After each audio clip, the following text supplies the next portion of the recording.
This is the Fear and Greed Saturday edition, a look at some of the most memorable stories of the week. I'm Michael Thompson, and good morning, Sean Aylmer. Morning, Michael. Now, of course, Sean, every week our Saturday show is about the two of us nominating what we think is the biggest story of the week, the most remarkable story of the week, the sleeper story, which is one that's kind of flying under the radar, and then each picking our favourite story. Then we'll see if we can agree on some winners.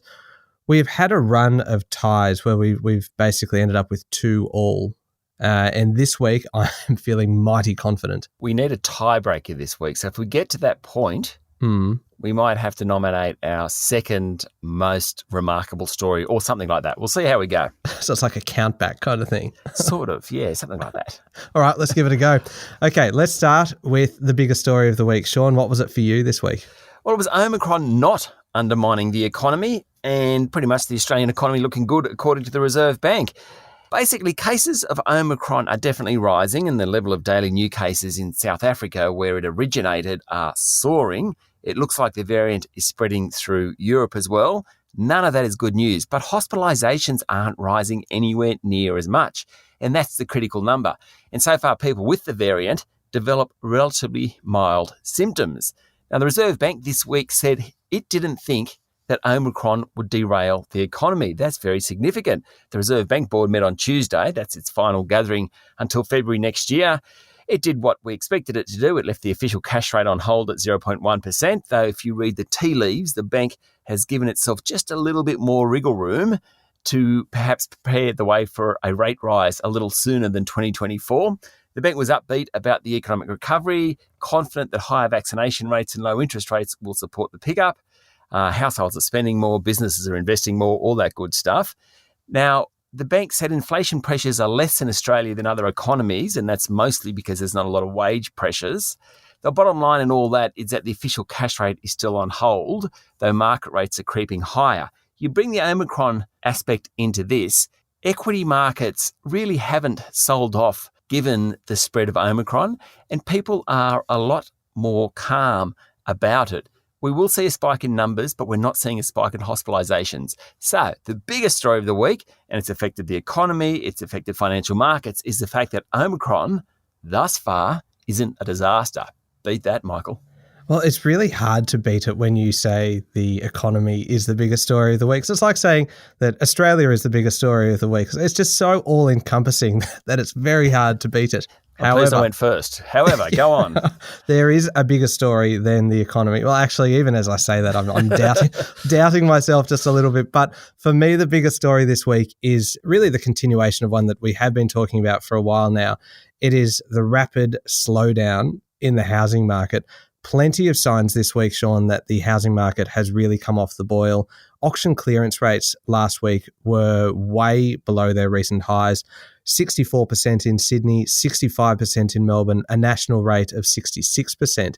And then this was backed up through the week by a pretty significant fall. It was a huge fall in home buying intentions, albeit from a pretty kind of high base, but it's down 27.5% since last month, 18% year on year.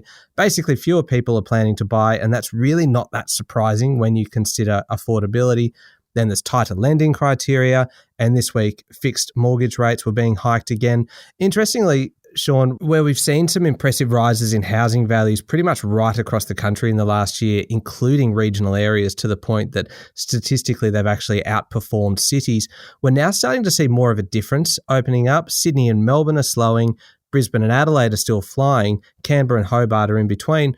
Everybody loves a good property story. And because of the significance of this slowdown, that it is happening in real time now, this is the biggest story this week. Have I convinced you?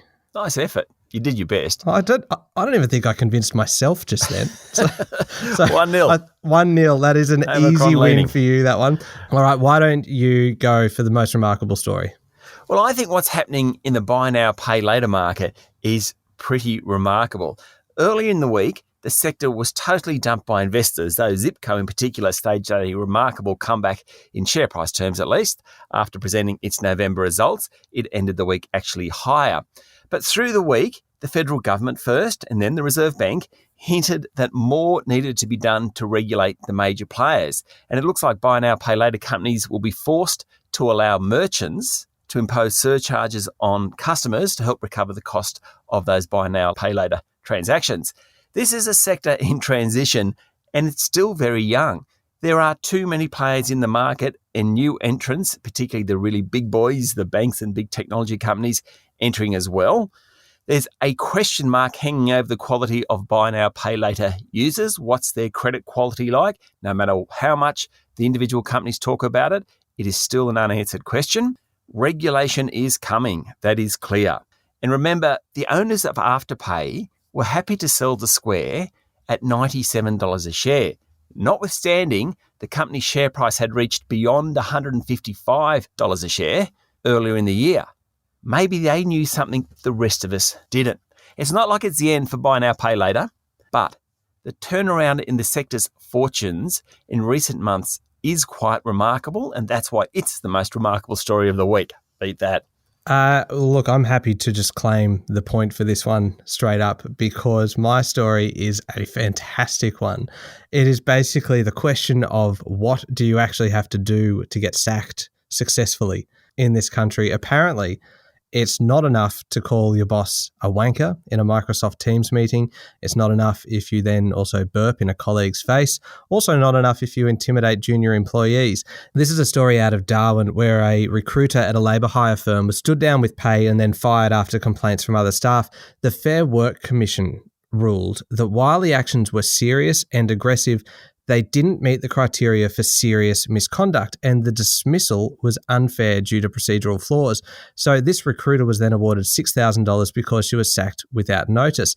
This is really kind of more about following the right procedures when you need to get rid of somebody. There are really strict laws around these things, and this is a crazy example of what can happen in what you'd think is a pretty straightforward case. And just because the company didn't quite follow the right procedure, enough notice wasn't given, and the T's weren't crossed and the I's weren't dotted correctly, that essentially this staffer was able to go to the Fair Work Commission and have $6,000 awarded for the salary that she should have been paid for the time that she would have been given notice.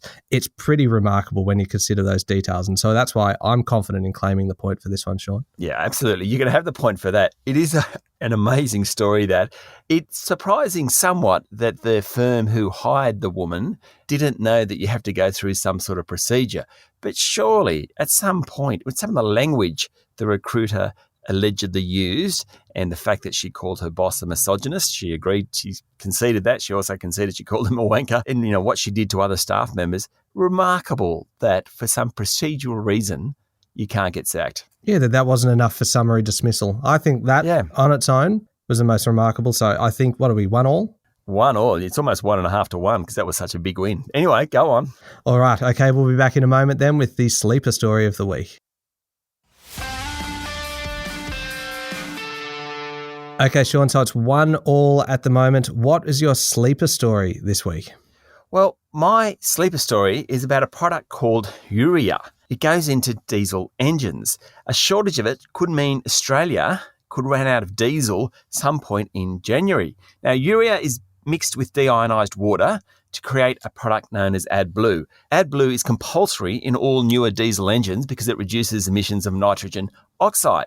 But there's a global shortage of high-grade urea, partly because of transport challenges, can't get the stuff in, and partly because of strong demand from the agriculture and farming sector, which uses urea for fertiliser products. That's triggered a run on supplies. Now, Federal Industry and Energy Minister Angus Taylor, at the end of the week, came out and said there's about 5 weeks of business as usual supply on hand. If ever you want to run on product, say there's only 5 weeks left. The federal government set up a high-level task force, which includes former Dow Chemicals boss Andrew Leveris, to try and source more supplies. But imagine what happens if you don't have this urea, which goes to make AdBlue, which goes into the diesel. I mean, how do you get trucks to supermarkets to fill the shelves? How do you get medical supplies and drugs to pharmacies? What happens if you own a diesel car? I don't know that people have thought enough about this. This is a really, really big story that hasn't gotten a lot of airplay.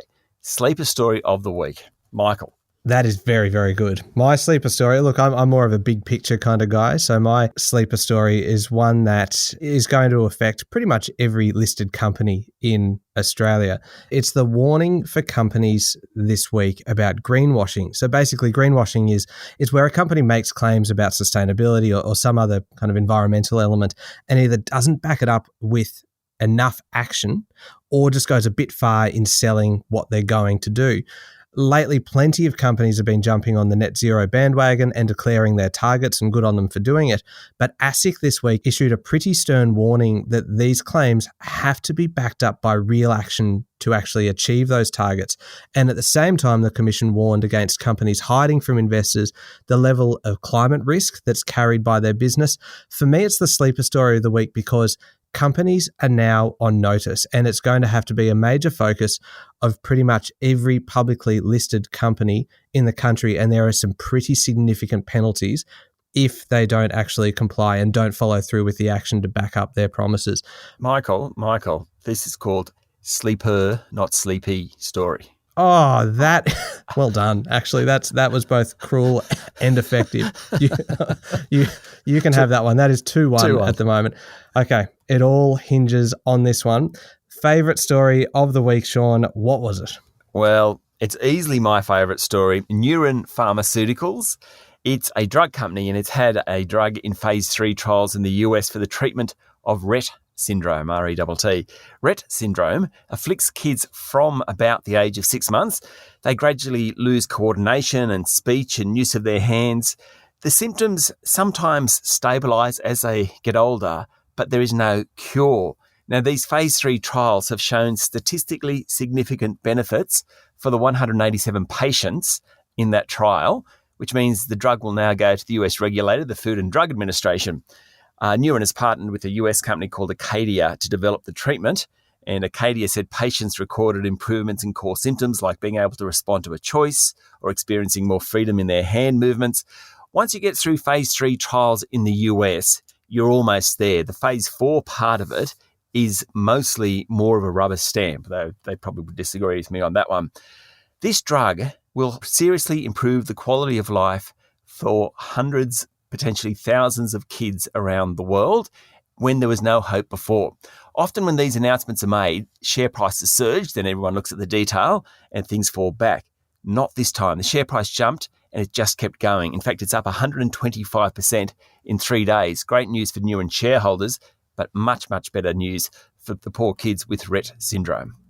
You know, Sean, that's a feel-good story. That is a really good, nice story, and one kind of where business overlaps with doing something really good for people. That's fantastic. It is, but you're going to tell me.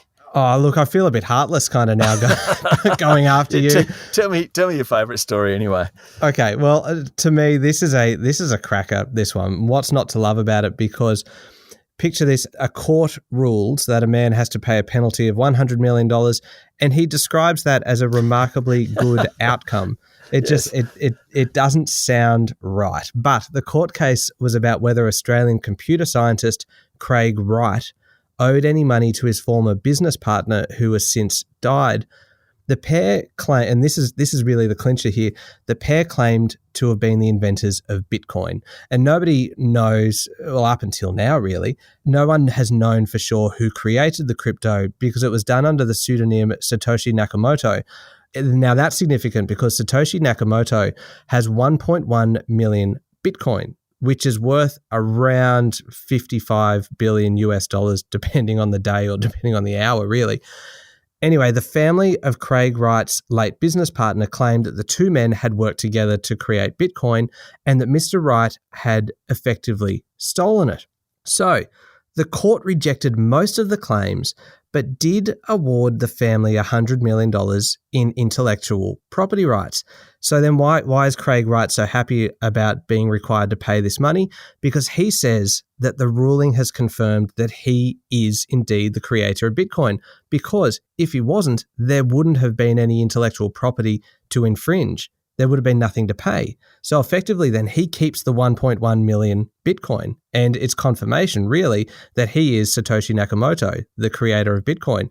Pretty incredible. Has he got the $55 billion worth of Bitcoin somewhere? Well, he must do. I mean, he's clearly got the money then to pay the $100 million because he didn't seem too fussed about having to pay out a fairly substantial fine. So it must be tucked away somewhere. Yeah. It is one of those stories that it could have almost have been the sleeper story of the week this week, because everyone has been wondering for years who Satoshi Nakamoto is. And essentially this court has just confirmed it. Yet it really hasn't got that much attention. So you know what? I'm going to claim this one because it is both the sleeper story of the week and the favourite story of the week. So I'm going to give myself 2 points. You are claiming a story about someone being ultra rich versus kids who are incredibly disadvantaged being made better. When you put it like that, I'm going to give it to you this week. Well done, Sean. You're the winner. Half a point each. All right. Shall we? I don't even know who's winning now. Is that a draw? Let's just leave it. Let's call it a draw again. Good stuff. Thank you very much, Sean. Thanks, Michael. And don't forget that tomorrow we'll both be back with Adam Lang from the Fear and Greed team to have a bit of a lighter look at some of the news from around the place. I'm Michael Thompson. Have a good Saturday and a great weekend.